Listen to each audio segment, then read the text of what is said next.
大手美容クリニックで7年間院長を務めながらエリア統括ドクターとして後輩の医師や看護師の技術指導を行っていました。そのこともあり、全国各地から社員修正を含め多くのお客様に足を運んでいただいております。この10年で培ったスキルはお客様がクリニックを選ぶ上で安心できる理由になると思います。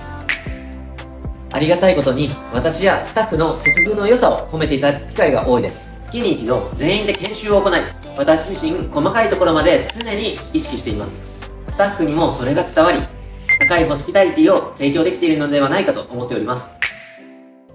浜松市では珍しいピコレーザーやポテンザをはじめ、韓国や東京に行かなくてもこの浜松で最先端の美容医療を受けることができます。その最新の美容機器を取り扱うのが高スキルのナースたちです。美容クリニックの勤続年数3年以上の美容知識が豊富なナースが揃っており、お客様の悩みに寄り添って安心安全の施術を提供することができます。